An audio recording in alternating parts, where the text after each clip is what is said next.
Hello, everybody. What is going on? Welcome back to Amateur Hour Sports for today's Raptors Happy Hour live stream. We are here for Monday, December 15th, and the Raptors. I was about to call it good news. It should be good news. We get Raptors basketball back.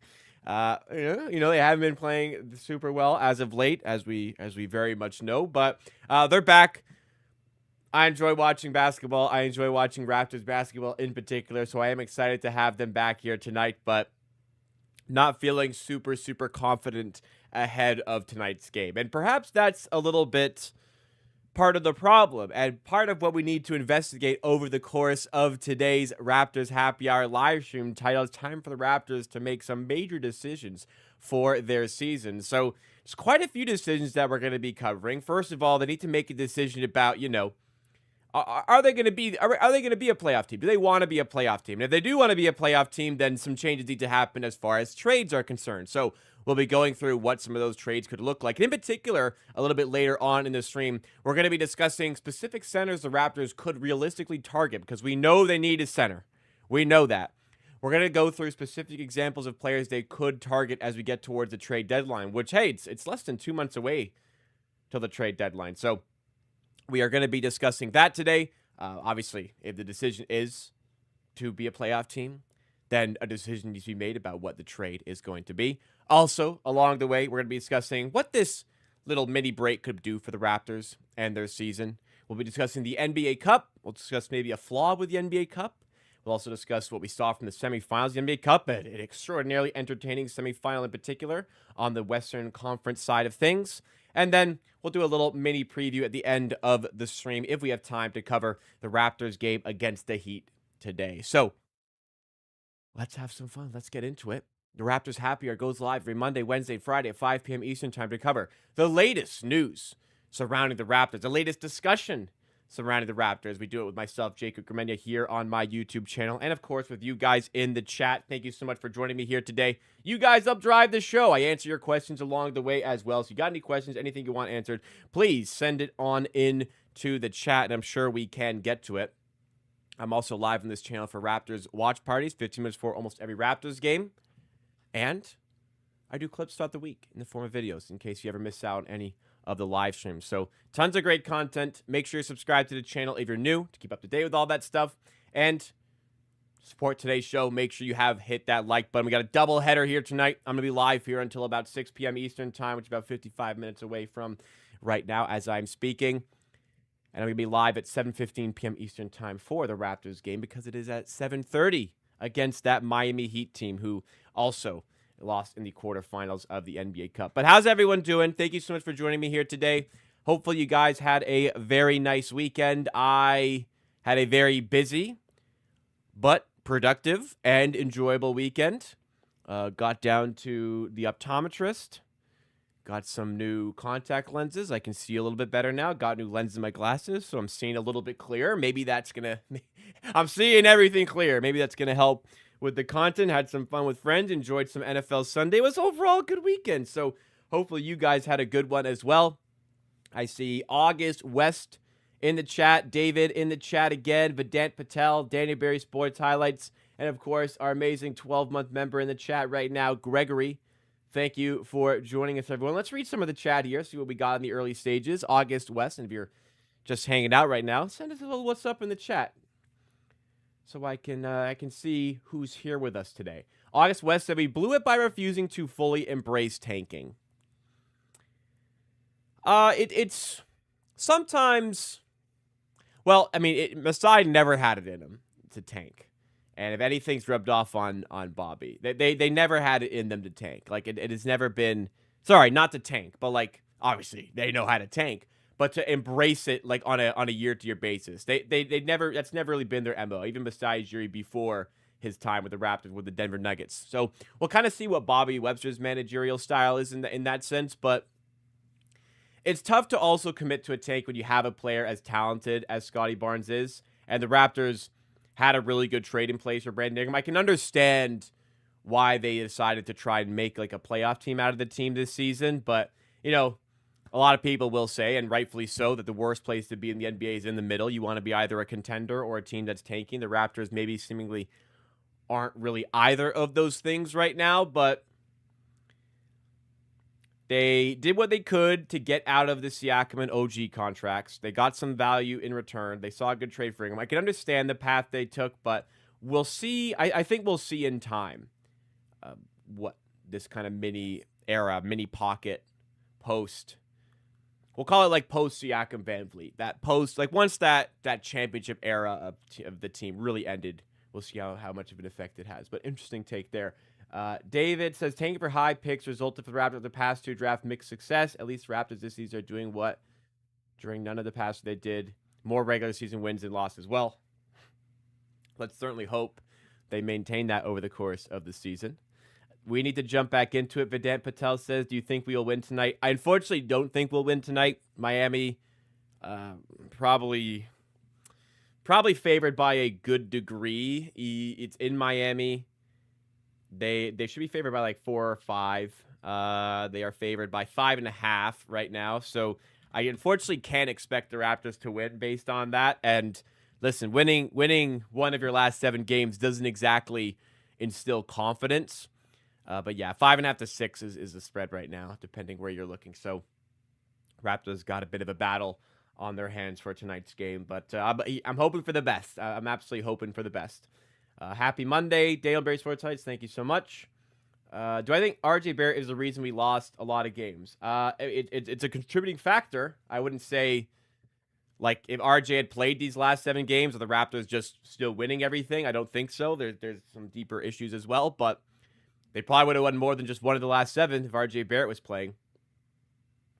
George says, George Silfidis joining us. What's going on? G-Stack George says, didn't enjoy my Magic losing to the Knicks in the Cup semis, but not a bad weekend. Well, I'm sorry that the Knicks did to the Magic what they did to the Raptors, but I think it'll be a very exciting NBA Cup final. Very exciting NBA Cup final. Spurs, Knicks, two teams like the Spurs, a young team that's really going to be fueled by potentially winning something like this, and the Knicks just like seemingly a good vibes team, like a real cohesive group. I think it's going to make for a very interesting NBA Cup final. I'm pretty excited for the matchup, but yeah, just unfortunately, your Magic did not come through in that one. I think the Magic, they're obviously just on the Magic now that it's kind of popped into my head again. I think for the Magic, as much as they've had success this season, I think they're going to continue to have success this season. Franz Wagner is a humongous part of this team. And I'm going to kind of go back to a lot of like some of the thoughts I had last season on Paolo Banchero is obviously an extremely talented player, but at some point there will be conversations had in Orlando about how much he is a factor towards really driving that team towards the upper echelons of the NBA. I think there's more question marks than the Orlando Magic and maybe fans Magic would care to admit about Paolo Banchero. But Franz is the big miss. I think that's the real miss for that team. But shout out Desmond Bane. He's been playing terrifically for the Magic as of late. But anyways, let's get back to the Raptors here. I thought it would be good without him, but it really affected us by him being injured. Yeah, I mean, I've exhausted like the RJ Barrett point a lot in the last week, so I don't really want to rehash it, but they're missing the downhill threat. They're missing just a guy who's going to consistently give you 20-ish points per game, and that's hard to replace. It's especially hard when none of the bench guys who have to fill in for that void step up and play well on a consistent basis. Like Grady Dick is in like one of the worst skids of his career relative to like what his expectations. Jacoby Walter is super like lukewarm and cold. Like he'll have like a 1 or 2 lukewarm games and then a few cold games. Abaji had a good game recently, but it's been wildly inconsistent from him as well, unfortunately. So, you know, there's a variety of reasons, as I said, as I've spoken about a lot. And Tavares is a little too quiet today. I feel like a few trades are brewing and coming out later today or tomorrow. Today would be relatively quick. I'm not sure. I think we will start to see some trades coming up though, because this is kind of one of the first things I wanted to hint on. December 15th is a big day on the NBA calendar.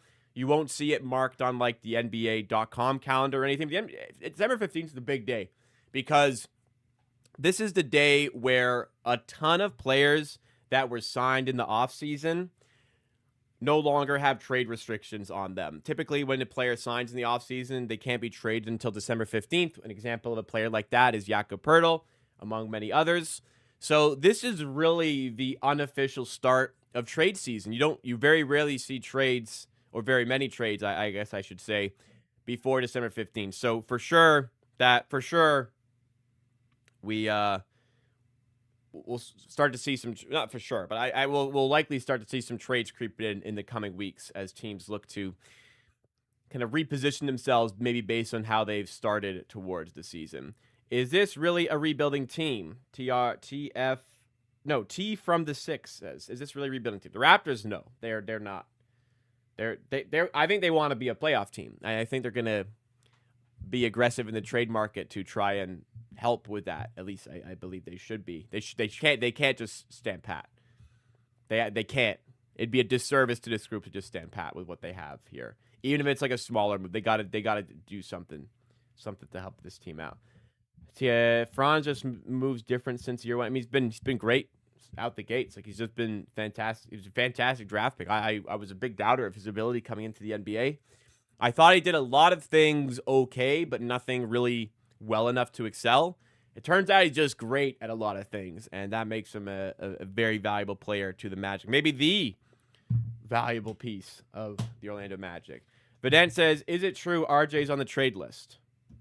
Yeah. And he has been since, like, at least February, maybe even longer. Yeah, like, Raptors have been offering him up. They've been putting him in trades. We have pretty much confirmation he was offered to the Pelicans at the trade deadline last year. Yeah, all summer. RJ Barrett's camp came out and said they understand he's on the trade block. Like, yeah, RJ Barrett's definitely on the Raptors trade block.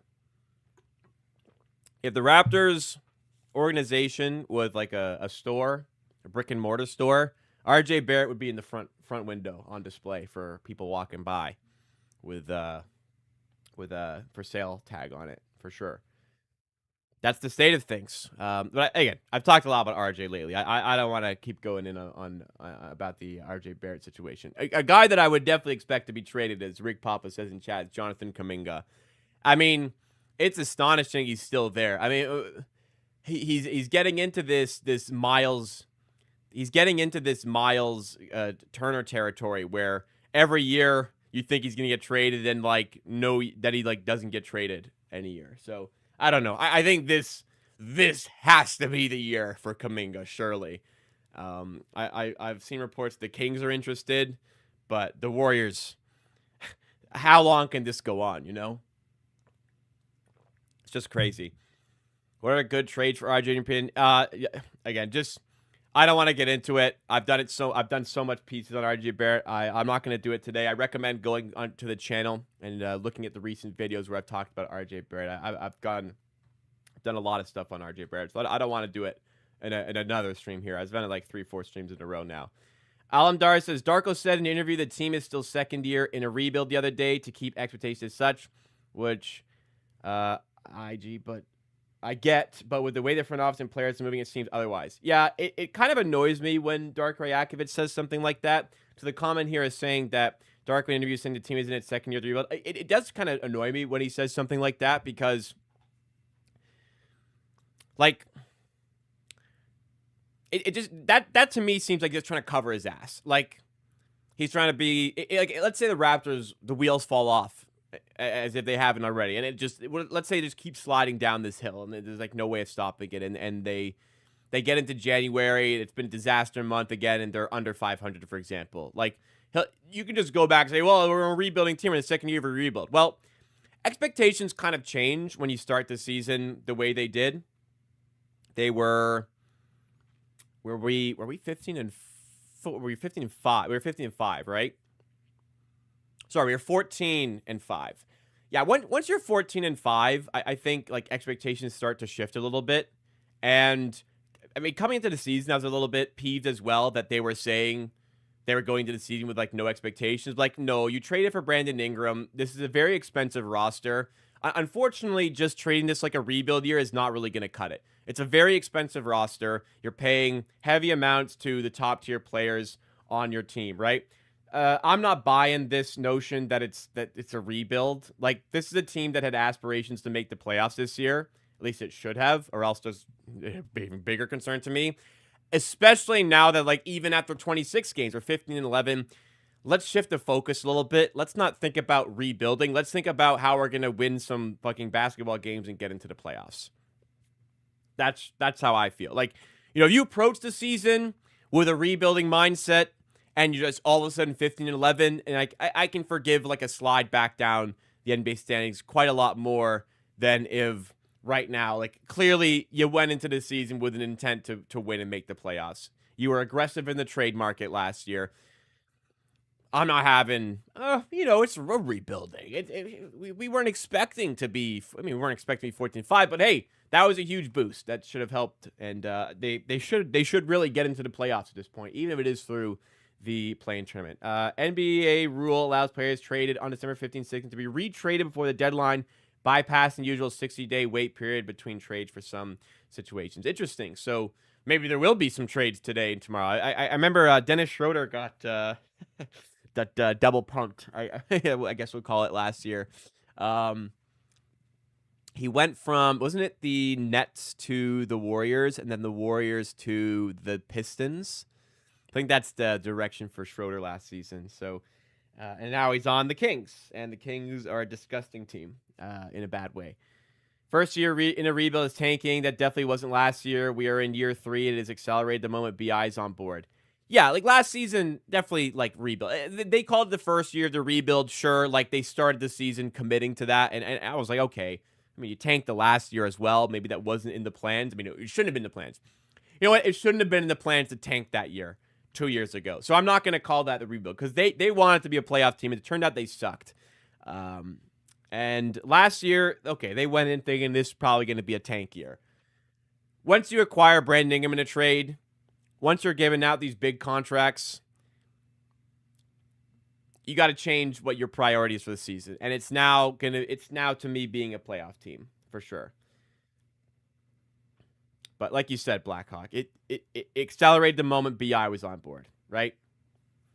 Steve Stevens says, even if RJ is traded, the team has a lot of holes to plug. I doubt they'll plug them with what they get back from. I agree, which is why I continue to say I don't expect him to get traded. And if he does get traded, I don't expect to be a particular fan of the trade, despite my desire to maybe move off RJ Barrett and upgrade the team. I just don't think an upgrade is in place. I think, like I said last stream, he is viewed as a salary dumping piece around the NBA. But this little break here, December 15th today, Raptors back in action. This little break here has been at, probably couldn't have been at, a better time would have been maybe 1 or 2 games ago for the Raptors to reset, but pretty good time for this little break to happen for the Raptors. They haven't had a game since the 9th of December against the New York Knicks, which was Tuesday. It's now Monday, so 5 full days off. My understanding is the Raptors had 2 days off completely from practicing, which is very good for them. They really did need that break there. Reset the mind. I think the players needed a little bit of a mental break on what had been pretty strenuous for the last couple of weeks, losing all those games. Very good to give Jakob Poeltl some additional rest. Obviously, he hasn't been great this season. I think an injury is playing a massive part in that. So we'll talk about like what changes Raptors could make at the center position a little bit later on in the stream, but that's great. And I think the biggest reason why this is good is that it's 5 days without a game while you're still waiting for RJ Barrett to come back from injury. We do have an update on the injury. Michael Grange of Sportsnet reports that Raptors announced, not reporting. Raptors announced that the RJ Barrett will return to basketball activities this week after having a PRP injection a week ago. He's been out since November 24th. So should come back to basketball activities this week, which is great. That could mean like quite a few things in terms of like what day specifically he's going to come back. Is that going to be Sunday? Is that going to be Thursday? But good sign. Should be back on the court this week. If I were to like make a guess, I'd be a little surprised if by Tuesday the 23rd he's not back, to be honest, based on that reporting.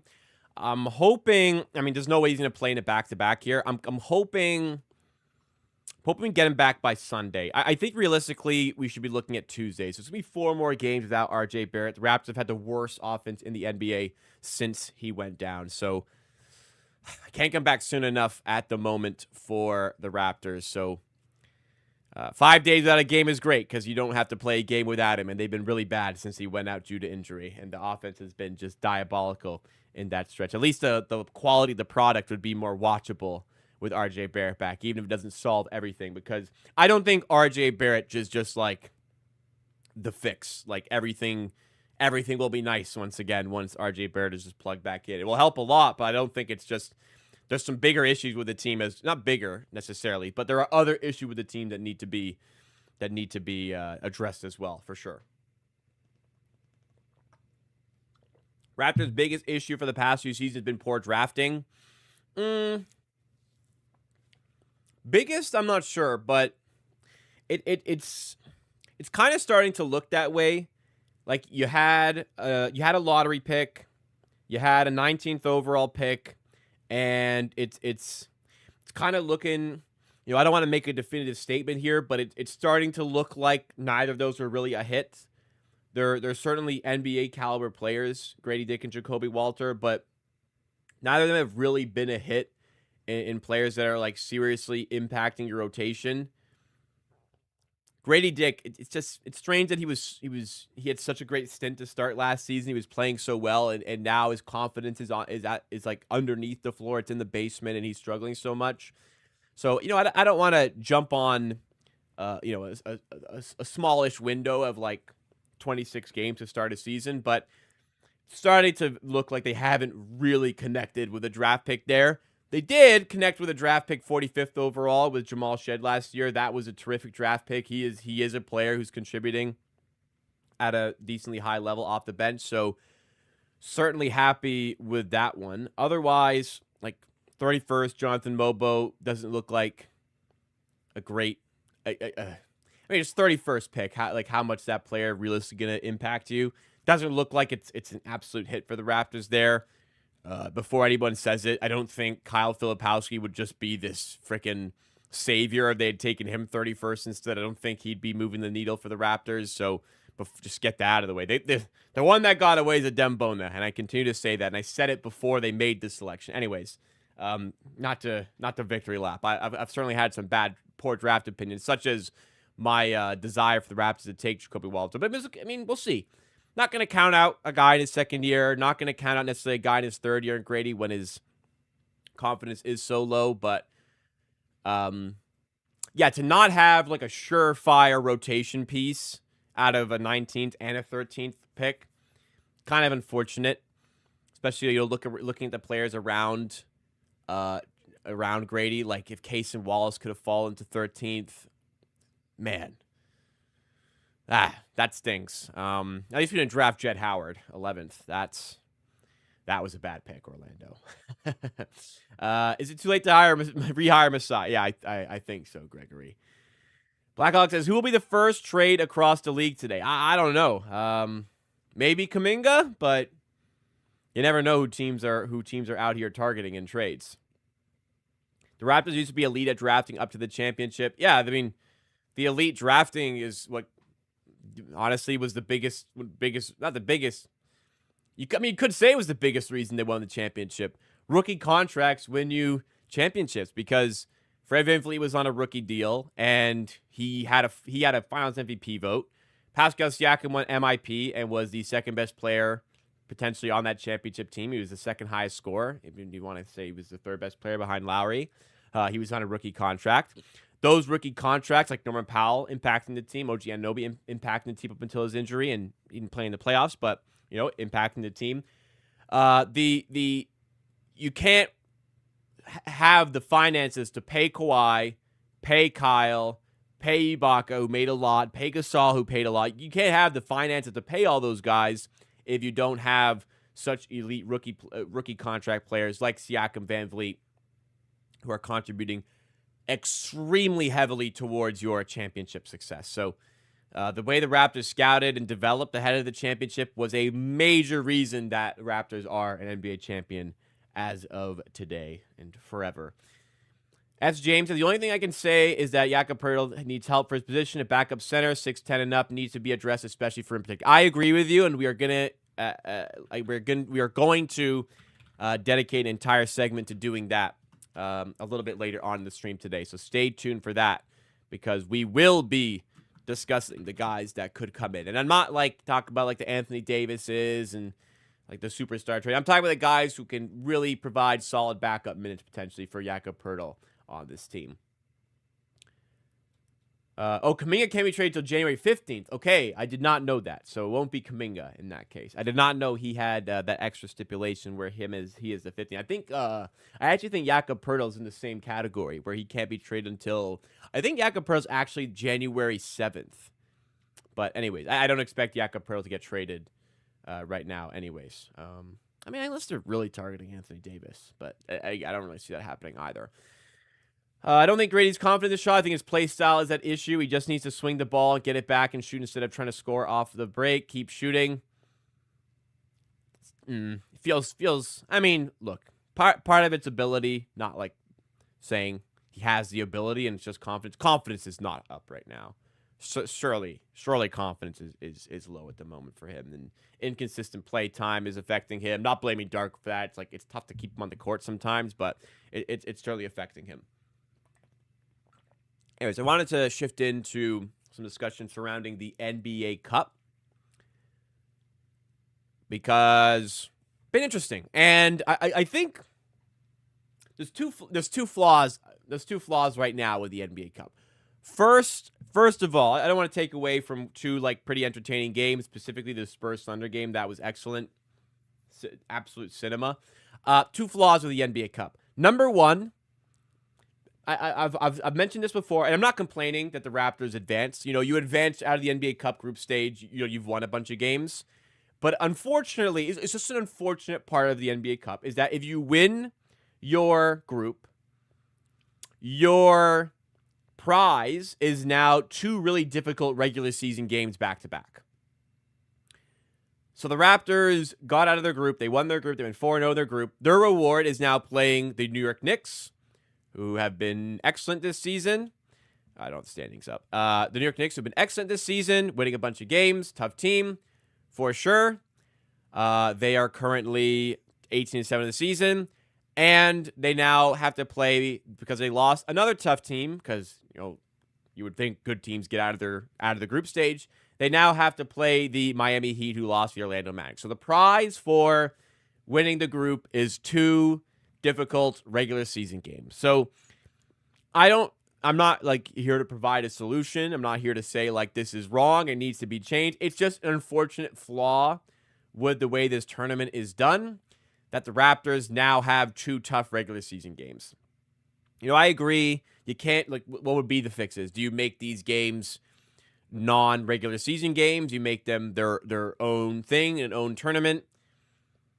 You could think about doing that, but then now you're playing extra games and you're wearing down players further. Now they have to play potentially 85 games in the season instead of just 82, which is again a little bit that would be a flaw as well, which you don't want.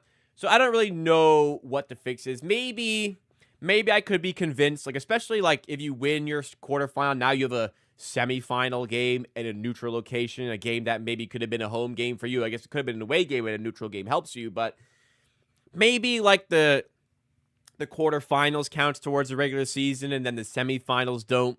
But then other NBA teams have a very long break, while the teams who make the semifinals have an even less of a break, and then if you make the finals, even less of a break still. So I don't know what I don't think there's a solution. I just think the NBA Cup exists. It adds a little bit more incentive to regular season games. It's just a slight flaw that, the Raptors get two shit opponents as a reward for winning their group. It is what it is, right? We won our group.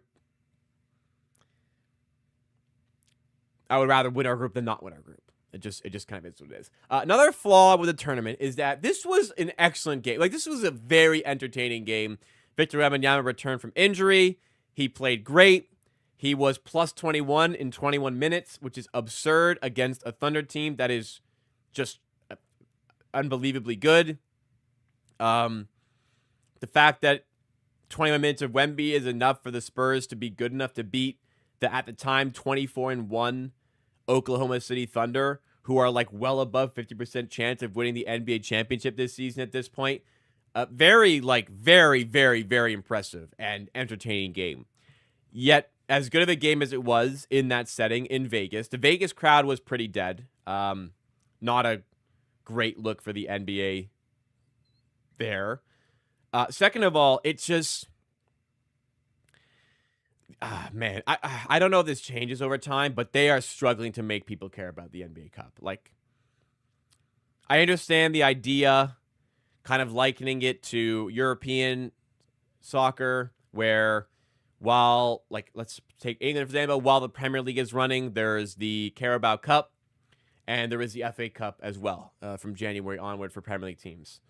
It is a cup that happens alongside the Premier League season, and it's big. Like, people care a lot about the cups, maybe less and less over time, but it's a lot of history there. People care a lot.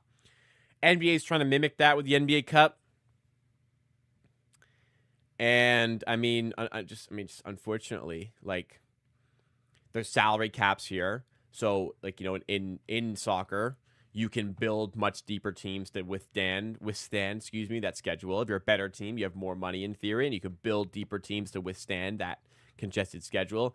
NBA is salary cap, so everyone has to rely on like the same like typically group of players, similar levels of players. So I don't know. If a game like that isn't like making like the masses really buy into the NBA Cup, I kind of fear for it going forward. Last year was, I mean, it's only a third year, so maybe we can give it time. But it was a real embarrassing look last year when the Bucks won the NBA Cup and elected to not use the champagne and beer in the locker room to celebrate. They didn't even celebrate. They decided just to focus on the rest of their season instead. Very ugly look for the NBA there. So I don't know. We're getting like good games. We got like entertaining quarterfinals as well. I guess at the end, you know, you just, you know, I'm a fan and I just watch. If I enjoy it, I watch. I don't care if it's like not getting the ratings the NBA wants. I enjoy it. I wonder if it's worth it for the NBA to go with this venture. You know, are they getting enough sponsorship money from Emirates and like YouTube TV have done sponsorship about it? Are they getting enough sponsorship out of it where it is worthwhile and profitable? Maybe. Does it add a little bit extra to regular season games? It does, and I think that's enjoyable. Nice little pocket at the start of the season where we get this, and right after the NBA Cup is done, we're in trade season, and then after trade season, it's like end of season for the playoffs. So like we really divide the NBA season up into chunks of thirds, I guess. And we're like a third of the way into the season right now. So I like that. I don't know. If I'm the NBA, I'm a bit fearful of the lack of traction with this thing so far. That's just what I think. I don't know if they're worried about it, but maybe things like this need history. Like, it was, I don't know, was the first Super Bowl, like, I mean, it probably was a huge deal because it was two leagues playing against each other. Now it's a bit different. It's like one league, but it was like used to be two leagues against each other. That was like a big deal. Who's the real best? But I don't know. I guess when a lot of terms were invented, were they as big as they became, or is it the history that adds to the allure of the achievement? We'll see. Maybe we got to give it time. I would love. Okay, like what would be the odds on the NBA Cup existing in 2035? Will the NBA Cup still exist in 2035? Give me, if you're in the chat right now, give me a percentage chance the NBA Cup is still running in 2035. You think you're just gonna keep this going? I'm trying to think. I think the max I could give it is like 60%.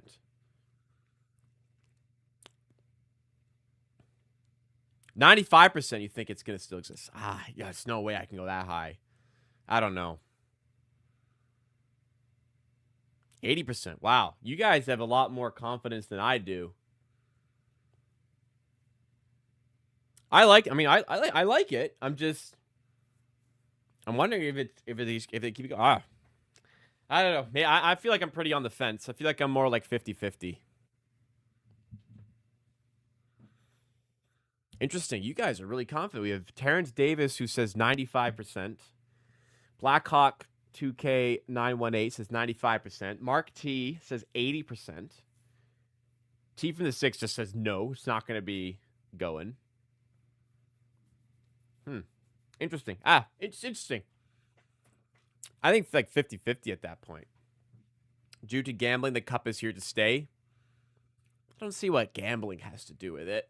Like, gambling provides profitability to the league, but I guess it creates some additional markets to bet on because you're betting on the NBA Cup, but I'm sure there's good liquidity there. So, like, a lot of money going into it, but I don't know.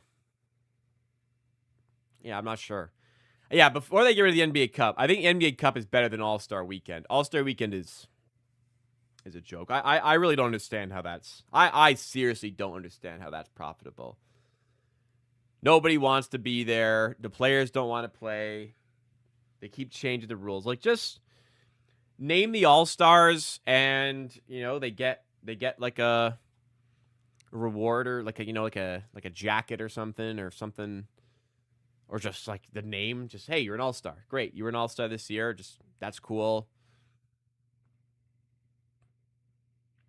Maybe, I don't know, a ceremony or something, but yeah, I don't see the need for, I don't know, the game's dying. I don't really see the need for a game. I don't see the need for, like, the skills stuff, like the dunk contest, 3-point contest. I mean, it'd be a shame for the, it would be a shame for, like, all the history of that event to go kaput, because it's, like, a lot of really cool dunk contest moments and 3-point contest moments, but I don't know. The star players don't want to do the dunk contest anymore. I guess, like, some players have really made themselves stars with the dunk contest. Like, you know, like, you have Mac McClung, who's, like, a more household name, which he wouldn't have been if it wasn't for the dunk contest. I wouldn't miss it. I don't know. I wouldn't miss it if they took it away.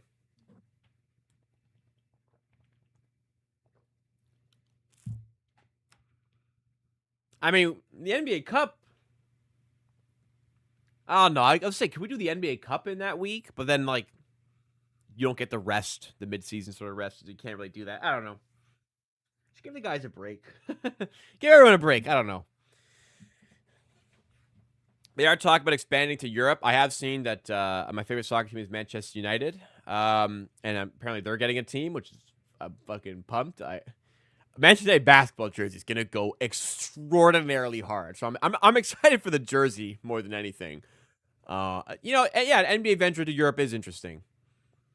How will that compete with, like, European leagues that currently exist? I'm not sure, but NBA's expanding. I mean, NBA's making money. They're doing good things. Just some of the ventures, I don't know if they're a hit, and I don't know if the NBA Cup is a hit or will become a hit down the line. They need to expand the All-Stars. They selected top 2 players from top 16 teams. I disagree. All-Star is an achievement. Keep it as is. It's an achievement to be an All-Star. Let's not turn it into a participation award. Keep it locked to the top 12 guys of each conference. I like that. You gotta earn the All-Star nod. We're not gonna water it down. You know, keep it as is. Keep it as is. Maybe there should be a basketball tourney similar to the last NBA NHL season, where the NHL did the Four Nations face-off. I see such a similar basketball tourney unlikely to occur. They're kind of trying that this year. They have 2 USA teams and a world team, but the issue with this is the NHL, the players in hockey were really pumped for that tournament, and there was a ton of passion in that. I mean, I was so fired up to win the Four Nations face-off. I mean, that you don't even need the history of an event to make it big deal. I was so fucking fired up for the Four Nations face-off last year. Me and my friends got together to watch the final. We had our Canada gear on. We were absolutely fired up for that win of a tournament that was created that year. It can be done. But maybe part of it was we hadn't had best-on-best hockey in a while because NHL players weren't going to the Olympics. That could have played a part. In the NBA, I don't think players will care if it's like USA versus World. If you did USA versus World, then you probably wouldn't have the 24 best players in the NBA as the All-Stars. It would be mostly, and then some extra ones you need to fill out, the world team. Interesting, they're trying something different this year. But again, I don't think you need to have all-stars, every all-star play. Just name the all-stars and then do a USA versus world type of thing. I think that'd be an extremely competitive game. You could make a case the top 5 players in the NBA are all not American. So it'd be a really interesting game there. But again, I don't know how much people will give a shit. How much will the players give a shit? I tell you, Luka Doncic, Nikola Jokic don't give a shit. They won't give a shit. Victor Wembanyama will try hard. You'll get that. I'm not making fun of him, but I think it's good. He's trying to make something of the All-Star game. But Jokic and Doncic aren't going to care. So tough when the best player in the NBA doesn't care, and the top 5 player in the NBA doesn't care about the event. So I don't know what the fix is for the NBA. In your 2021 redraft video, I would rather have Şengün over Scottie, and that is no knock to Scottie. Şengün is really a player. I disagree, but I think I'll disagree because I think there's a bit more Barnes can do with his game. I think there's a bit more versatility to his game on offense, and I think the defense, as much as Şengün's improved, and this is not a knock to Şengün. I love Alperen Şengün. I was a big fan of him pre-draft, but I think the ceiling's a bit higher for Scottie, which is why I would still go Scottie. But hey, I would love to have Alperen Şengün on my team as well, you know? All-Star is a popularity game. That's why there is voting. Yeah, I mean, the voting kind of takes a bit away from it. They've reverted a bit off that. Like, Andrew Wiggins was an all-star starter one year, which was very bad look. But, as good as he wasn't an all-star, let alone an all-star starter. Anyways, I don't know. They need NBA. They've definitely tried some things that haven't quite worked out. We'll see if the NBA Cup becomes one of those things. Who's going to come out of the East? MJ asks. I think the Knicks. I think the Knicks have enough this year. I'll go with the Knicks. The Cavs. Dude, the Cavs may not be good. Like, Cavs. Alarms are already ringing. But there's a real severity of the emergency is something to be discussed about the Cavs right now. So I'm gonna go with the Knicks, but the Pistons are live. God, to be honest, the Celtics are live. Tatum, I thought the Celtics would be in a position where Tatum doesn't have to come back. Tatum's gonna come back, and the Celtics are already good. Celtics are very live for this, definitely as well. Which I really do. I really do hate to say. All right, let's get into the centers. I've been teasing it for a while. Let's dig into it. All about anything. I think they either or depends if you think the centers is more value in the forward position. Another question I have is how would you rank the positions? What position to be your best player? I mean, your best player can be a center. Your best player can be a point guard. I view it like if I could choose. I think if I could choose which position is my best player, I'd probably choose small forward, but I don't think there's this huge difference in value by position. Steph Curry is a point guard and has been terrific and has helped has led his team to an NBA championship. Nikola Jokic is the center and he's probably the best player in the NBA. Shai Gilgeous-Alexander is a point guard. He was MVP last year. He's arguably the best player in the NBA. He's probably top 2. Could be any position, but I think probably small forward is if I could choose where my best player plays. But you can win with your best player being in any position, as proven in the recent stretch of things here. Whereas the old days, it was it had to be your center. You had to have a good center. Nowadays, it's different for sure, especially with the versatility of the league. But centers are important, as the Raptors have found out this year, because they have not been getting very good center play, and it is very much impacting the team. In previous years, they've been able to kind of manage with only Jakob Poeltl being their center, but there was a clear, distinct drop off a cliff when Jakob Poeltl was out injured. But he was in, the Raptors were much better. He's a great player. But this year, unfortunately, we haven't seen Jakob Poeltl at his best, and I think the back injury is a major contributor to that. It's just so obvious Raptors need help in that position. They need to bring in a player who can help them in their depth at the center position. So let's go through the players the Raptors could realistically target this season and bring in to their team to help them there. And there's a lot of names floating around online, a lot of which I think are unrealistic, a lot of which I think are realistic, but maybe don't help the Raptors. And I think I found at least 2 names on this list here today that I think are seriously players that could provide stability to the spot. Look, if we're talking about realistic players the Raptors could acquire to trade, we are not talking about world beaters. We're not talking about guys who are going to set the world alight with the way they're going to play for that. We're talking about guys who can provide stability to the depth in this position. So we're going to start off. I have 5 names I want to discuss. We're going to start with 2 players who I think would be great. I just don't think the Raptors can justify the assets they would have to give up in order to get them, but I think they'd be great. Then we're going to do 2 players I think would make sense. Maybe not the flashiest pickups, but 2 players who I think could provide, again, the stability to the position that we're looking for. And finally, we're going to end off with a name that Raptors fans have found extremely popular, but I actually think wouldn't really help the team nearly as much as people think. So make sure you stick around until that point. And we're not going to go through names like Anthony Davis video. That's not what this is about. We're not talking about the superstar trade. We are talking about guys who can fill out the depth in this position. That is what our focus is in this spot. So first name on the list, this is one of the more popular names right now. It is definitely Daniel Gafford. Right now, the Dallas Mavericks have had, they're spiraling a little bit. They've had a really rough start to the season. The roster is built terrifically. Their general manager, Nico Harrison, has been fired. Large part of that was trading away Luka Doncic for Anthony Davis, who now, less than a year later, they might be actually looking to already trade away. So it could be a bit of a fire sale mode for the Dallas Mavericks, who may want to tank, build around Cooper Flagg through the draft. If they have a desire to tank, sell off some players, I think that Derek Lively is a center they're going to want to build around, so Daniel Gafford could become one of the centers that all of a sudden becomes available for a trade. Now, Daniel Gafford, been a good pickup for the Magic since he was acquired there from the Washington Wizards. Solid contract. It's solid for what he's providing. Definitely. This year he's making $14.3 million. Then it goes up to 17.2, 18.1, then 18.9 over the next 3 years. So you have a good amount of confidence in that contract. You're going to keep him around. He's not going to be aging too much in that. He's only going to be 30 into the contract. A lot of confidence can come from getting Daniel Gafford in a trade with the longevity. So I think that this is a player, maybe not a player that's like the perfect type in terms of like rim protection and defense. I think that's really what the Raptors should be focused on in this one.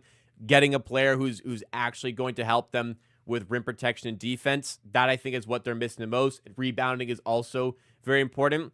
But Daniel Gafford is not like necessarily an elite rebounder, not exactly like an elite rim protector, but a very good player providing energy to the team and can provide a lot of stability to position. I think he does enough there where you'd be really happy having him off the bench, maybe even like splitting minutes with Pirtle, give Pirtle like 26 minutes a game, have Gafford in for the other 22 minutes, or maybe 25, 20, whatever you want to do there. Gafford would be a really nice pickup. But Gafford is a very talented player. I don't really see the Dallas Mavericks being keen to let him go for, unless there's a good trade involved. So I think Daniel Gafford is going to fit into the category here at the start where it's a little bit, probably rather to give too much to justify this. They need to look at someone who's going to be a little bit cheaper for a trade. Next name that has to come up here is, and as we go through, send some names in the chat, and at the end I'll react to these as well. Next one I want to bring up here, and it's already been mentioned in the chat by MJ right down here, Day'Ron Sharpe. He's also going to fit into this category with Daniel Gafford of, yeah, it'd be great, but it's probably going to cost a little bit too much in order to bring him in. I think Day'Ron Sharpe's an excellent fit here for this position. Provides a very solid amount of energy off the bench. Provides the traits that you're looking for. He's a good rebounder. He's a solid defender. Can give you some goods on offense. Fits with the team well. Kind of in the age bracket we're looking for and developing going forward. But the Brooklyn Nets are rebuilding, and a 24-year-old center with a lot of talent is usually a player you want to keep on your team while you are attempting to rebuild. So That's just kind of, I'm going to simply put it like that. I don't see any reason why the Brooklyn Nets would have a desire to trade him. You can obviously send in an offer that is acceptable enough that, you can pry him away. But I just don't really see why the Brooklyn Nets would have any interest in trading Day'Ron Sharpe. And I don't think the Raptors are in a position where they can be shelling out for a player in this position. So for me, unlikely to see Day'Ron Sharpe or Daniel Gafford. But hey, I mean, if we can make it happen for a good trade, I would love to have either of those two guys on the team. We're going to go into some way less sexy names here, but players I think still have the juice to help this team, to give this team something. And the first name on that list, I think, we're heading towards the twilight of his career. I think there's enough juice here that this guy can provide some stability to this position and help the Raptors for the rest of the season, potentially next season as well. The first name of the realistic targets for the Raptors is Brook Lopez. Brook Lopez, currently an LA Clipper, has had a lot of success previously with the Milwaukee Bucks, but his career is winding down. That being said, he can still give you some stability as a rim protector. Can give you a little bit of floor spacing as well. As we know, I think this would be a pretty good fit for the Raptors bench to back up Jakob Poeltl. Not making a lot of money, $8.7 million this year. Team option, which is nice for next year, of $9.1 million. The Los Angeles Clippers have struggled this season. They are, speaking of teams that are spiraling, like the Clippers, really supposed to be a high-quality team this season. They have not looked like it at all. They are 6-19 on the year. Not a lot of sense in having like a 36, 37-year-old on a team that's this bad. They could start to look at maybe getting off some players, maybe getting some expiring contracts. And hey, we have one of those in Ochai Agbaji. That could be a player that is tempting to the Clippers, maybe even a player they look to re-sign and bring back next year because he's going to be a restricted free agent as his rookie contract is ending. I think Brook Lopez still has a little bit of juice and is kind of what you're looking for in this spot. Come off the bench, maybe give you like 14 to 18 minutes a game, still shooting above 35% from three. Maybe can even stretch that further on a team if they're performing better than the Clippers are. Can still give you enough by way of rim protection. I think that this is the type of player the Raptors could be targeting here that I think it could help them. Again, we're looking for stability in the position. We're looking for depth in this position. I think Brook Lopez does provide that. And nice to have one who can space the floor a little bit to go with it. The other player I have in this category as realistic, not sexy, but a realistic name that could help the Raptors, help them kind of bridge the gap of time here, give them a solid backup option to Jakob Poeltl, even a little bit more experience as well. And for this player, again, not like a name that's going to move the needle a ton, but again, providing that stability here. It's Kevon Looney from the New Orleans Pelicans. He's making similar money, $8 million this year, team option, so you have control of $8 million next year. Kevon Looney currently with the New Orleans Pelicans. The Pelicans could be tempted by some draft capital. We're not shelling out a first-round pick here, but an expiring contract like Agbaji again. That might even be enough to just move off of him. Provides that stability to the position here. Look, can he give you 13, 14, 15 minutes a game? Can he rebound for you? Can he protect the rim a bit better than what you've been getting lately? Again, it's not like a huge name here. He's definitely kind of winding down. I know he's not even 30 yet, but he's regressed a bit. But I still think that this is a player that can help the Raptors get through what should be a season they're targeting to make the playoffs. These are the type of names that you could be looking at. It's an expiring contract if you want it to be at the end of the season. I don't think the Raptors are finding like a long-term fix here.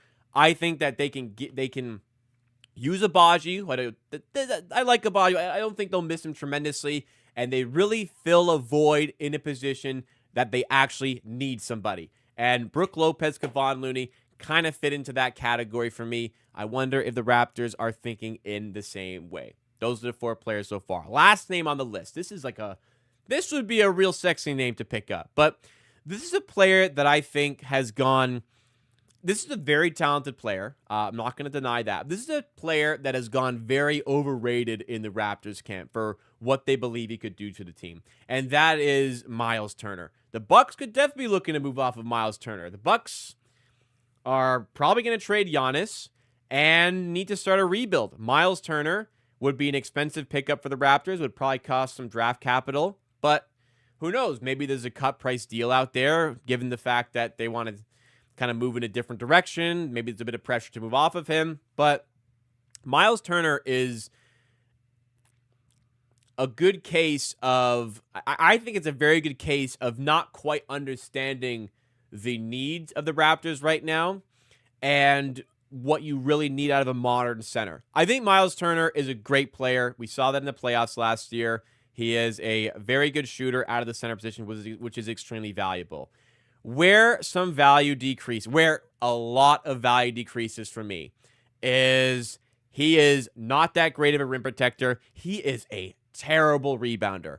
And for this position, the Raptors, in this backup spot, and if you trade for Turner, you're probably making him your starter, which I find unlikely the Raptors to be able to do. But if you're getting a player like Miles Turner, you're not getting the rim protection levels that you really ideally want. You're nowhere near getting the rebounding you want. It's pretty astonishing that Miles Turner is like, he's 6'11". I don't think he's, I was going to say, I don't think he's quite 7. It's listed here at 6'11".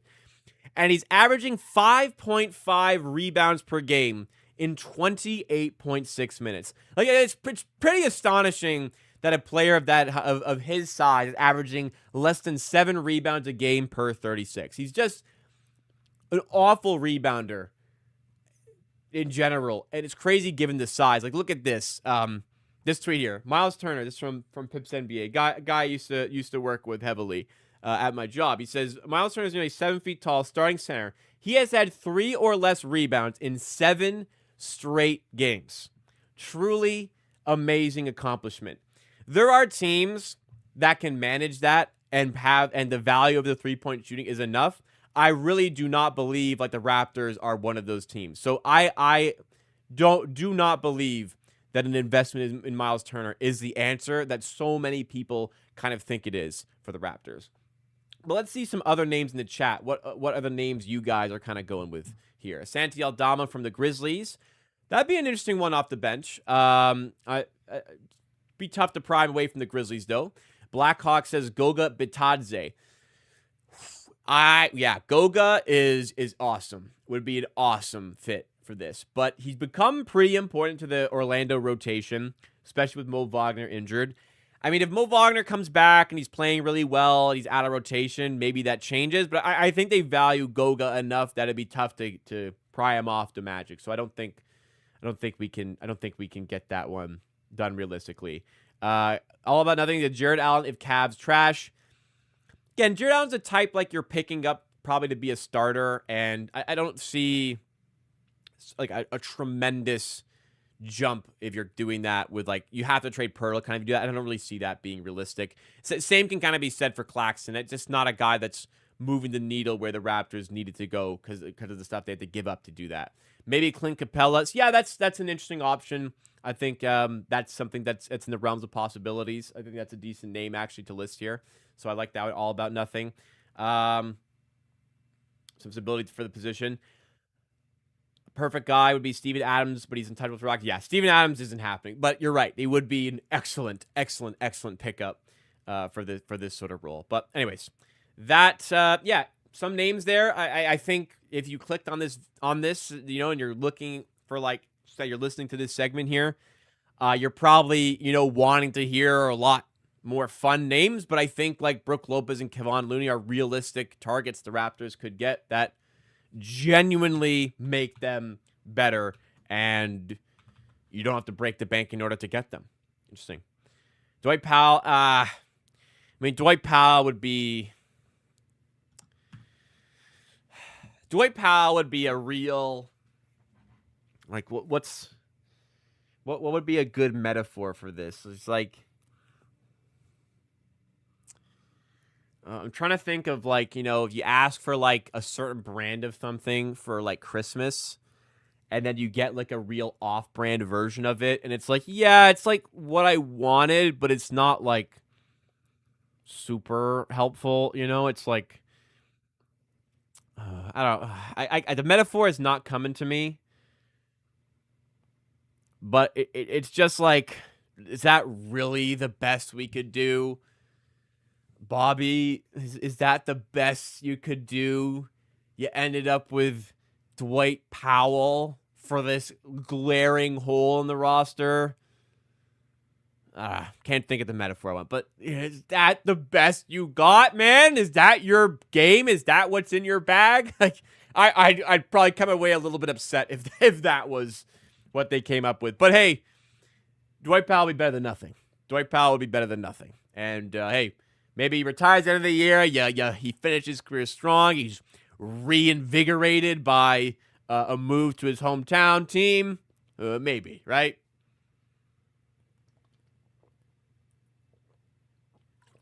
It's like I wanted steak, but I mean, not that you're looking for steak here. You're looking for. I'm trying here.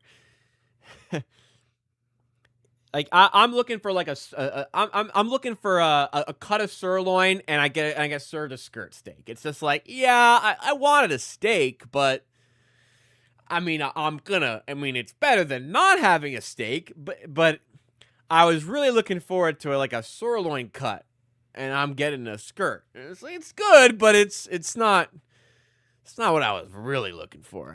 Maybe that's it. I don't know. I'm out of ideas. That's it, guys. I don't really have much of a preview for the Heat game because we're kind of out of time here, and I need to eat and do nothing for a little bit before Raptors start at 7:15. My stream starts at 7:15. I'll be live in just under an hour 15 for the Raptors vs. Heat game tonight, which you should check out. But the Raptors tonight, they're in tough, man. They're in Miami. Miami are a solid team. Raptors are 5.5-point underdogs. Nothing of the last 7 games, especially the last 3 games, provide any confidence the Raptors are just going to have magically figured it out over the last few days off. But I'm hoping they got a little bit of magic in there and a little bit of something to come away from this one and get a win, a much-needed win. But that's all for today, guys. Thank you so much for hanging out with me. I had a lot of fun doing the content here.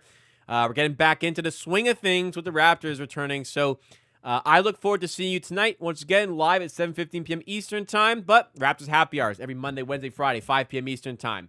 Raptors watch party with 50 minutes for almost every Raptors game. Clips, videos throughout the week. So much great content. Subscribe to the channel if you are new.